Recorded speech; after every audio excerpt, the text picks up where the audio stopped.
السلام عليكم ورحمة الله وبركاته أبطال ثالثة ثانوي، يا رب دايما موفقين، يا رب دايما بخير، يا رب دايما في أحسن حال. دلوقتي هنستكمل مع بعض حل أسئلة المقال على الفصل الأول الدرس الأول، وإن شاء الله بإذن الله هنحاول نبسط الأمور بقدر المستطاع. بيقول لي فسر لماذا تسمح بعض المواد الصلبة تمام بتوصيل التيار الكهربي بينما البعض الآخر عازل للكهرباء. طبعا المواد الصلبة اللي بتوصل تيار كهربي دي بتحتوي على إيه يا دكاترة؟ على وفرة من الإلكترونات الحرة. تمام، والإلكترونات الحرة دي هي سبب أصلا في وجود كهرباء أو سبب في توصيل الكهرباء. يبقى نقول له إنها تحتوي على وفرة من الإلكترونات الحرة. تمام، بينما البعض الآخر لا يحتوي على وفرة من الإلكترونات الحرة. يبقى السبب أصلا في توصيل التيار الكهربي هو وجود وفرة من الإلكترونات الإيه؟ الحرة. تمام. طيب التيار الكهربي شدته الشدة اللي هي الأي، هو بيقول لي 3.2 من 10، يبقى ناخد ال3.2 دي ونضربها في 10 أس سالب 3 تبقى بالأمبير عشان نشيل الملي. يمر خلال سلك، احسب معدل مرور الإلكترونات عبر مقطع من السلك. تمام. معدل مرور الإلكترونات يقصد بها ال N على التي. هو والله أنا حافظ قانون بيقول لي إن الأي بتساوي ال N في الإي على التي. فبعد ما تصلى على الحبيب كده عليه الصلاة والسلام، ال N على التي أصلا دي هي دي معدل مرور الإلكترونات. فال اللي في البسط هنا دي نجيبها الناحية دي هنا في المقام، يبقى كده N على التي بتساوي شدة التيار على قيمة شحنة الإلكترون. شدة التيار احنا قلنا 3.2 في 10 أس سالب 3 على ال اللي هي 1.6 في 10 أس سالب 19، ونطلع الناتج بالآلة الحاسبة. طيب يبقى كده هنعمل على الآلة الحاسبة 3.2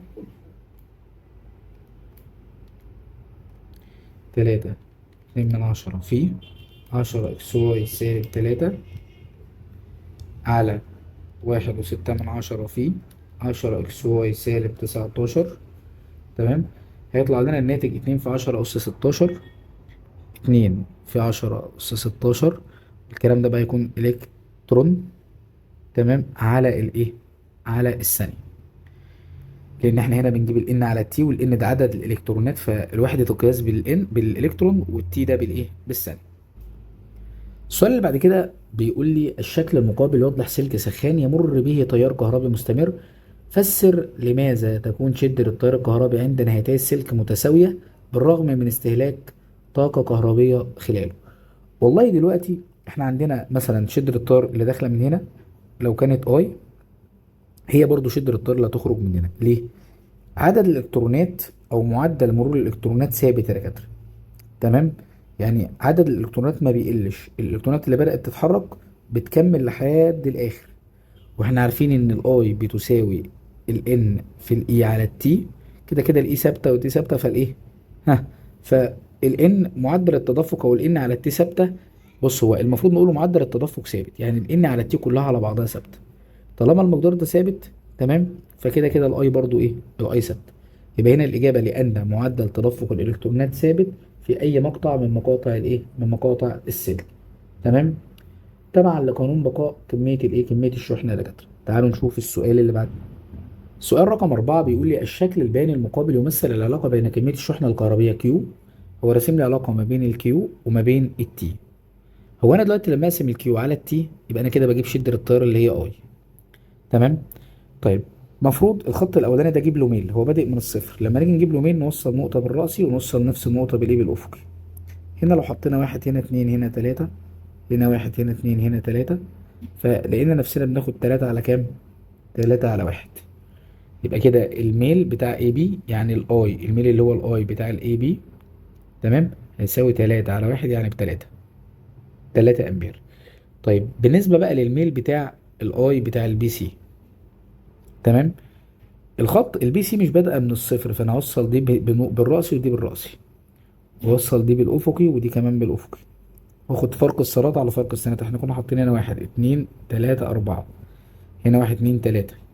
تمام، فاخد فرق السرات بقى على فرق السينات، يعني 4 - 3 على تحت 3 - 1، 4 - 3 ب1 وتحت 2، يبقى الناتج نص. يبقى الترتيب إن الأي بتاعه الاي بي اكبر من الاي بتاعه البي سي. بس خلي بالك هو مش عايز الايه، مش عايز مين على واحد، يبقى 3 على نص. تمام، مقام المقام يطلع بسط، فتبقى هنا كام؟ 3 على نص يعني يديني 6. 6 على واحد، فالإجابة 6 على واحد مش 3 على واحد. شايف احنا مركزناش هنا ليه؟ ماشي. سؤال 5 بيقول لي فسر سبب عدم إضاءة أي من المصباحين إكس وواي بالرغم من توصيل كل منهما بعمود جاف كما بالشكل المقابل. والله بالنسبة لإكس في الأول، تمام، هو المصباح متوصل بطرفي البطارية الموجب والسالب، يعني في فرق في الجهد، فالمفروض إلكترونات تمر. بس في حاجة هنا بتمنع مرور الإلكترونات، قطعة المطاط دي عازلة. تمام. لما يكون عندي المسار مفتوح او في حاجه عازله، البطاريه ما بتقدرش تزق الالكترونات ولا تحركها من مكانها، فبالتالي طالما الالكترونات ما اتحركتش يبقى ما فيش تيار كهربي. يبقى في اكس لوجود عازل قطعه المطاط دي التيار مش هيمر. طب هنا بالنسبه لواي يا دكاتره، بالنسبه لواي لو ركزت وصليت على الحبيب عليه الصلاه والسلام هتلاقي ان طرفي المصباح متصلين بنفس الجهد. لما فرق الجهد ما بين طرفي المصباح يكون متساوي، تمام، يبقى كده يعني الجهد من الناحيه دي والجهد من الناحيه دي يكون متساوي، ففرق الجهد بيكون بصفر. لو فرق الجهد بيكون بصفر يبقى شده التيار بصفر، يبقى كده برضو ايه، المصباح هنا لن يضيء والمصباح هنا لن يضيء. سؤال رقم 6 بيقول لي في الشكل المقابل اذا كان الشغل المبذول لنقل 10 اس 20 الكترون، ده عدد الالكترونات حر من النقطه واي الى النقطه اكس، يبقى ده الدبليو 80 جول. احسب الجهد الكهربي عند النقطه واي. طيب هو بيقول لي هننقل منين؟ من النقطة واي إلى النقطة إكس، يعني الإلكترونات هتنتقل كده. لازم تركز وبيقول لك إلكترون حر هو اللي هينتقل، يبقى ده من واي لإكس، يبقى ده الاتجاه الفعلي. إحنا ما بنشتغلش بالاتجاه الفعلي، إحنا الاتجاه بتاعنا اتجاه اصطلاحي. طالما الاتجاه الفعلي الناحية دي يبقى الاصطلاحي عكسه. تمام؟ طيب يبقى إحنا كده بنمشي من إكس لواي، يبقى المفروض فرق الجهد بتاعنا اللي هو في إكس ناقص الفي واي هيساوي الدبليو على الكيو. الكيو هنا اللي هي ان في اي. طيب في اكس معايا بخمسة ناقص في واي هيساوي الدبليو، احنا معانا الدبليو ب80، الان ب10 اس 20 الكترون في ال اللي هي 1.6 في 10 اس سالب 19. طيب احنا هنودي في واي الناحيه دي، تيجي في واي كده الناحيه دي بالموجب، تمام، ونجيب المقدار ده كله كده على بعضه بالسالب الناحيه التانيه، يبقى 5 ناقص 80 على كام بقى؟ 10 أس 20 في 1.6 في 10 أس سالب 19. لما أخلص المقدار ده كده على بعضه بالآلة الحاسبة يبقى احنا كده جبنا مين؟ فيطلع لنا إن ال VY هنا بتساوي كام يا دكاترة؟ بتساوي صفر. سؤال 7 بيقول لي يتصل مصباح كهربي مقاومة فتيلته 1.6 أوم بفرق جهد 9 فولت، احسب عدد الإلكترونات المرة في الدقيقة عبر مقطع من الفتيل. والله أنا عارف إن الأي بتساوي ال V على الار، تمام. طب الاي دي اصلا عباره عن ان في اي على التي، بتساوي الفي اللي هي ب9 على الار اللي هي ب1.6.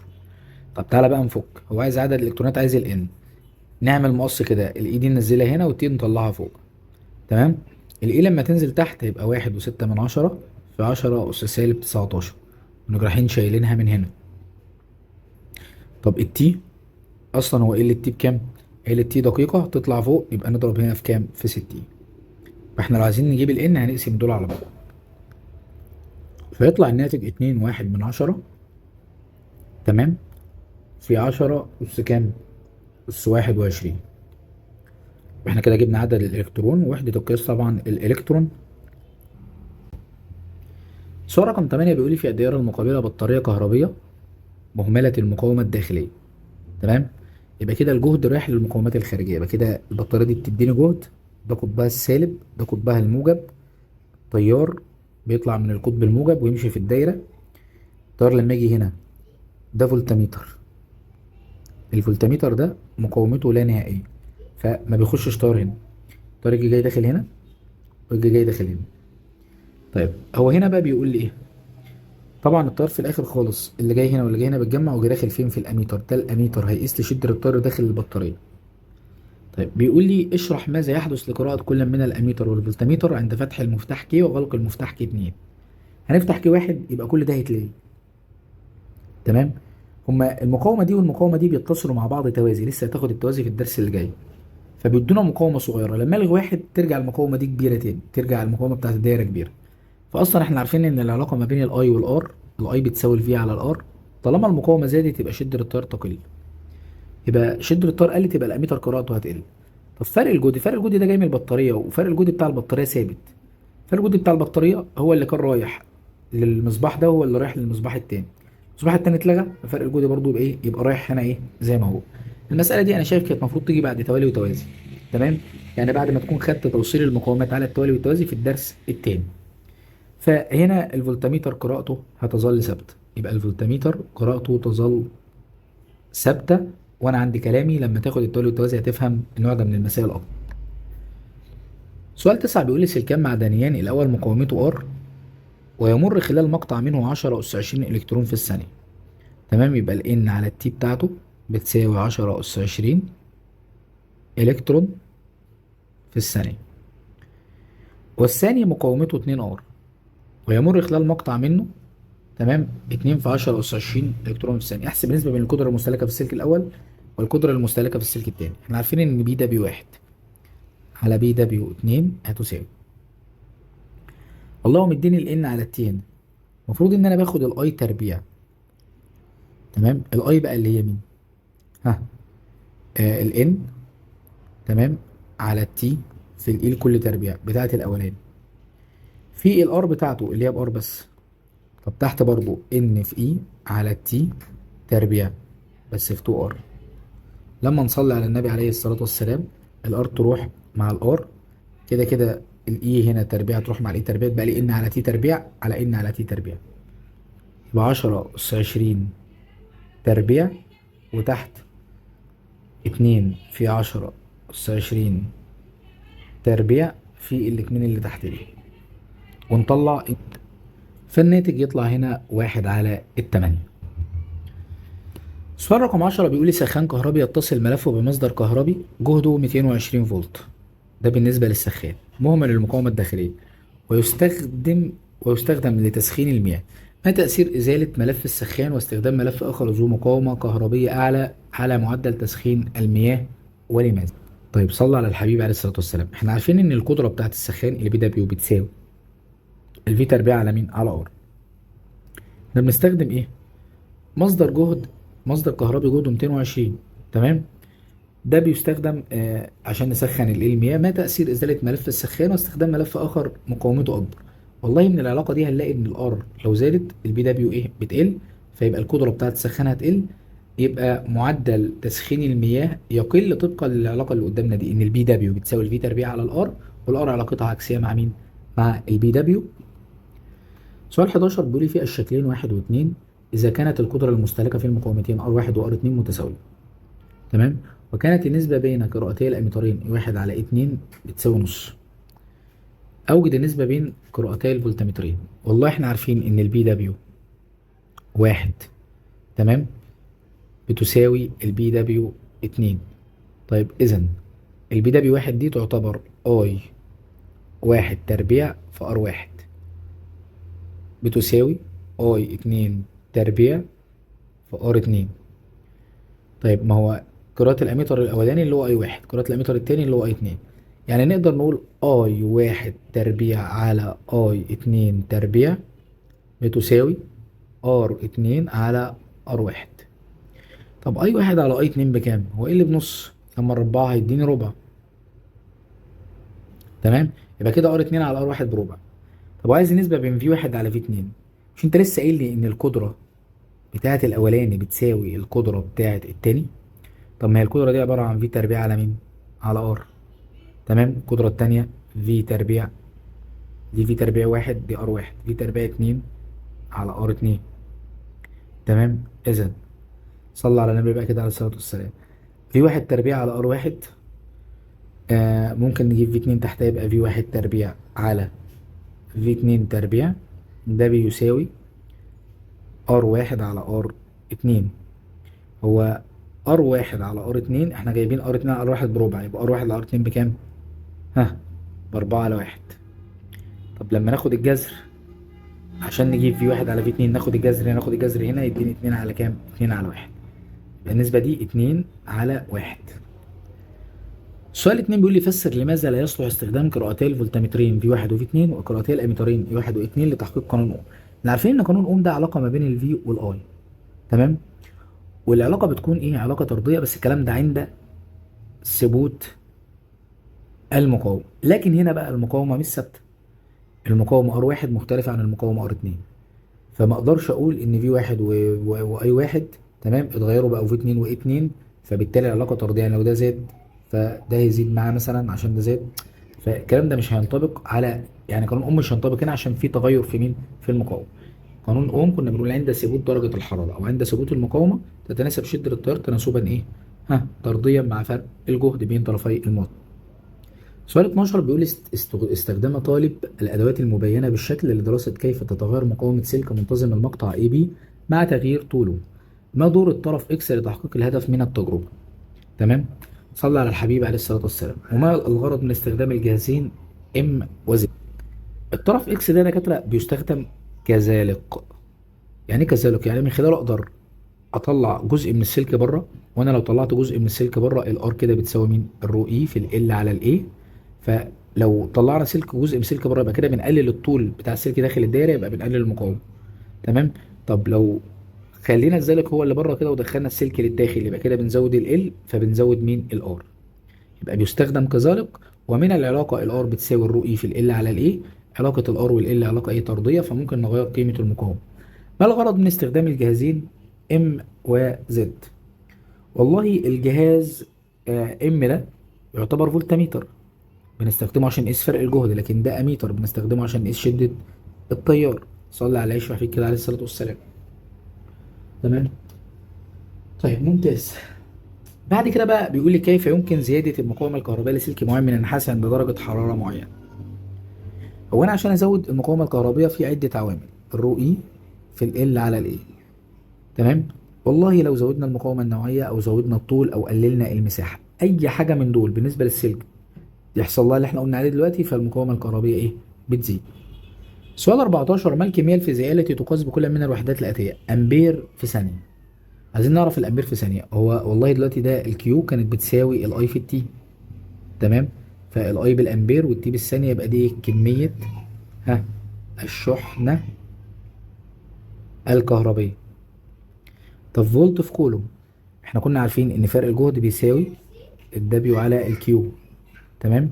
فمن هنا نقدر نقول إن الدبليو بتساوي الفي في الكيو، فالفي دي بالفولت والكيو بالكولوم، ففولت في كولوم هيدينا ايه؟ الدبليو اللي هو الشغل.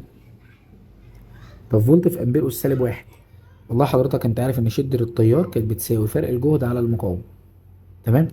او عفوا المقاومة بتساوي فرق الجهد على شدة التيار، ففرق الجهد ده بالفولت، تمام؟ الاي تحت امبير، لما تطلع فوق تبقى امبير اس سالب واحد. سؤال 4 بيقول لي جول على اوم في كولوم، تمام؟ الجول ده اللي هو الدبليو، الاوم ده اللي هي الار، في كولوم ده كمية الشحنة الايه؟ الكهربائية. هو دبليو على الكيو، دبليو على الكيو دي في، يعني دي تعتبر في على ار، تمام؟ الفي على ار بقى كلها على بعضها كده، ده ايه؟ ده شدة التيار. طب فولت في ثانية في اوم اس سالب واحد، فولت في ثانية، تمام؟ على ار، هي في على ار، ما هو الفولت ده فرق جهد، الثانية دي زمن، اوم اس سالب واحد هنكتب المقاومة تحت، في على ار يعني اي، والتي جنبها، يبقى دي كمية الشحنة الايه؟ كمية الشحنة الكهربية اللي هي الكيو. ما هي الاي في التي بتساوي مين؟ بتساوي الكيو. سؤال 15 بيقول اكتب العلاقة الرياضية التي يمثلها كل شكل بياني وما يعبر عنه ميل الخط المستقيم لكل مما يأتي. والله لو قسمنا الدبليو على الكيو ده بيدينا الفي، يبقى كده ايه؟ الفي، تمام؟ العلاقة الرياضية الفي بتساوي الدبليو على الكيو، والميل هو الفي، تمام؟ طب هنا بقى ار واحد على ار، المفروض ان الار بتساوي الرو اي في ال على الاي، ال اللي هي باي ار تربيع. فمفروض دلوقتي الميل هنا، تمام؟ لما نشيل واحد على ار من الموضوع الميل هيبقى رو اي في ال على باي. طب ار وال على ايه؟ احنا عارفين ان الار بتساوي رو اي في ال على ايه؟ طالما دي الافق ودي الرأسي يبقى الميل هو مين؟ الرو اي، والعلاقة ار بتساوي رو اي في ال على ايه. الجدول المقابل يمثل مواصفات ثلاثة موصلات معدنية لها نفس مساحة المقطع مصنوعة من مواد مختلفة اكس وواي وزد فإذا كانت سيجما ترمز إلى التوصيلية الكهربائية للمادة، أوجد النسبة بين سيجما إكس سيجما واي سيجما زد. صلي على الحبيب عليه الصلاة والسلام. احنا عايزين نجيب سيجما إكس إلى سيجما واي إلى سيجما زد. الأول تعالى كده على جنب، هو أصلا الآر كانت بتساوي إيه؟ الرو إي في ال على الإيه. طب الرو إي دي لو شلناها بنحط واحد على سيجما، تمام؟ يعني تعتبر بقت ال على سيجما في إيه. طب أنا لو طلعت السيجما فوق يبقى السيجما هتبقى بتساوي ال على ار في إيه. تمام. هو بيقول لك مصنوعة من مواد مختلفة لها نفس مساحة المقطع، يبقى هنطلع المساحة من الموضوع. تمام، هنطلع المساحة من الموضوع. يبقى دايما لو عايز اجيب السيجما احط ال على ار، ال على ار. يبقى كده بالنسبة لاكس 2. طب ال على ار 3 على 4. بالنسبة لزد 3 على 6 يعني بنص. نضرب كل ده في 4. انا بضرب 2 في 4 يديني 8. اضرب هنا في 4 يديني 3. تمام، اضرب هنا في 4 يديني 2. تمام. يبقى كده النسبة بتاعتنا 2 إلى 3 إلى 8. أو طبعا لو هنقرأها من إكس واي زد يبقى 8 إلى 3 إلى كام؟ إلى 2. تعال نشوف النقطة الثانية. بيقول لي أي من هذه المواد يفضل استخدامها لصناعة أسلاك التوصيل الكهربية؟ فسر إجابتك. هو طبعا أعلاهم توصيلية كهربية هو مين؟ هو إكس. تمام؟ كل ما التوصيلية الكهربائية بتزيد كل ما السلك جودته بتكون أفضل، لأن المقاومة النوعية بتاعته بتكون صغيرة، فبالتالي المقاومة الكهربائية بتاعته بتكون صغيرة، فبالتالي ما بنفقدش جزء كبير من الطاقة الكهربية في الاحتكاك اللي بيحصل بسبب المقاومة. بيقول لي مكعب مصمت طول ضلعه 10 سم، يبقى كده ال بتاعتنا بواحد من 10 تمام متر، من مادة موصلة مقاومتها النوعية، يبقى ده الرو إي 10 أس سالب 7. تم تشكيله يصبح سلك اسطواني الشكل، مقاومته كام؟ 20 أوم. والله يا دكاترة احنا عارفين ان الار بتساوي الرو اي في ال على الاي. لو ضربنا فوق في ال تحت في ال، تمام، بقت رو اي في ال تربيع، والاي في ال اللي تحت ده يدينا الحجم بتاعه. خد بالك بقى الحجم ثابت، الحجم قبل بيساوي الحجم بعد. هو الراجل بيقول لي ان المقاومة اصبحت بكام؟ المقاومة اصبحت ب 20، يبقى 20 بتساوي الرو اي كده كده ثابتة بعد اعادة التشكيل. الرو اي بتفضل ثابتة في ال تربيع. بقى دي احنا عايزين الطول الجديد. الحجم كده كده حجمه هو مكعب هيساوي حجمه وهو اسطواني الشكل. فالحجم مفروض مساحة، يعني مثلا ده حجم المكعب كان بيساوي ال تكعيب، يبقى بيساوي 1/10 تكعيب. تمام. طب عشان نجيب ال تربيع دي هنقول له ان ال تربيع بتساوي 20 في 1/10 تكعيب على 10 أس سالب 7. وبعد كده ناخد الجذر التربيعي، ناخد الجذر التربيعي فنجيب مين؟ فنجيب ال. فيطلع لنا الناتج 4 علامة 2. يبقى ده الايه؟ ده الطول. يبقى نستفيد ايه من المسألة دي يا دكاترة؟ ان عند اعادة التشكيل، تمام، عند اعادة التشكيل الحجم بيظل ثابت. السؤال رقم 18 بيقول لي سلك طوله 2 متر، مقاومته 2 اوم، فاذا كانت كثافة مادة السلك دي الرو، والمقاومة النوعية دي الرو اي، احسب كتلة السلك. والله هناخدها واحدة واحدة. احنا عارفين ان الار بتساوي رو اي في ال على ايه. طيب هو جاب لي سيرة الطول، لو ضربنا فوق في ال ضربنا تحت في ال، تمام، يبقى رو اي في ال تربيع على الاي في ال دكاتره، يعني اديني الحجم اللي هو الفي او ال. تمام. طب حجم اي حاجه بتساوي الكتله على الكثافه. حجم بيساوي الكتله على الكثافه، فنشيل الكثافه من تحت ونحطها فوق. تمام. طب يبقى كده الار بتساوي دول. هطلع الام فوق وانزل الار تحت، يبقى دي رو اي ال تربيع في رو على الار بيساوي الرو اي بقى اللي هي كام؟ 10 أس سالب 6 في ال تربيع ب2 تربيع اللي هي 4 في الرو اللي هي 7000، تمام، على الايه؟ الار اللي هي ب2. تمام. نبدأ بقى نخلص دي كده بالآلة الحاسبة. يبقى عندنا 10 اكس واي سالب 6 في 4 في 7000 نقسم على كام؟ على 2 يديني 7 على 500 اللي هي 14 من 1000. تمام. 14 من 1000 كيلو جرام. يبقى الإجابة بتاعتنا 14 من 1000 كيلو جرام أهي.